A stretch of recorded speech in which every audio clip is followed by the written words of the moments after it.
हरियाणा में हुए विधानसभा चुनाव के नतीजों का आज ऐलान हो रहा है। चुनाव में बीते 10 साल से हरियाणा की सत्ता में काबिज भारतीय जनता पार्टी कांग्रेस के बीच सीधा मुकाबला हुआ है। 90 सदस्यीय विधानसभा की ज्यादातर सीटों पर भाजपा कांग्रेस के कैंडिडेट आमने सामने रहे।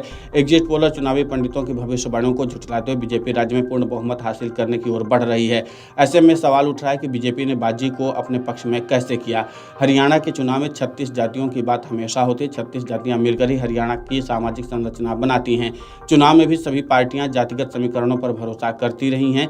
इस चुनाव की बात करें तो कांग्रेस मुख्य रूप से जाटों पर निर्भर दिखी, जो आबादी का करीब 22% हिस्सा है। इसकी वजह से किसान आंदोलन के बाद जाटों की भाजपा से नाराजगी भी रही। वहीं करीब 21% दलित और अल्पसंख्यक वोटों यानी मुस्लिम और सिख पर भी कांग्रेस की निगाह रही। कांग्रेस जहां जाट दलित समीकरण बनाती दिखी तो दूसरी ओर भाजपा ने गैर जाटों और मुख्य रूप से अन्य पिछड़ा वर्ग यानी ओबीसी को एकजुट करने पर ध्यान केंद्रित किया।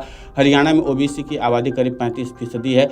भाजपा ने अपने परंपरागत सवर्ण वोटर के साथ गैर जाटों को भी साथ ही कई अभियान चलाकर अनुसूचित जाति तक भी पहुंच बनाने की कोशिश की और कांग्रेस को नुकसान पहुंचा। इसने भाजपा को सीधा फायदा पहुंचा और हरियाणा में हैट्रिक के करीब पहुंचा दिया।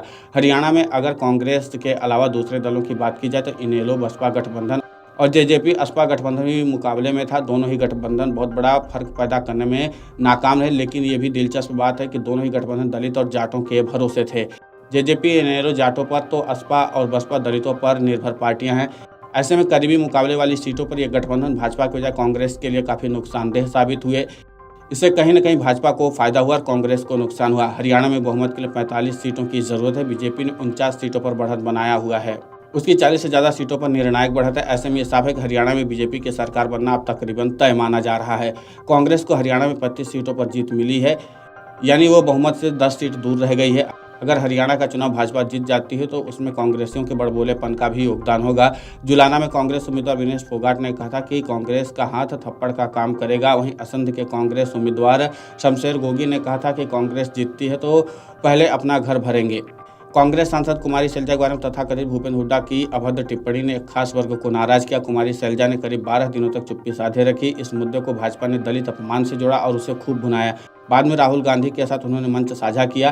वे खुद को सीएम पद का प्रबल दावेदार बता चुके हैं। वहीं इस उलटफेर के पीछे का कारण गैरजाट वोटों के ध्रुवीकरण को भी माना जा रहा है।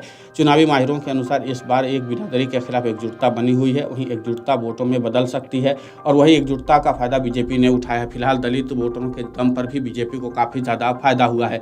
यानी सियासी समीकरण के लिहाज से देखा जाए तो बीजेपी ने जाति समीकरण को भी अच्छे तरीके से सेट किया था। खासकर कुमारी सैलजा को लेकर के जो फैक्टर बीजेपी ने चलाया उसका फायदा यहाँ पर दिखता हुआ दिख रहा है। वीडियो डेस्क अमरउजाला.com। अगर आप ये वीडियो YouTube पर देख रहे हैं तो हमारे चैनल को सब्सक्राइब कर बेल आइकन दबाएं और Facebook पर देख रहे हैं तो हमारे पेज को लाइक करें।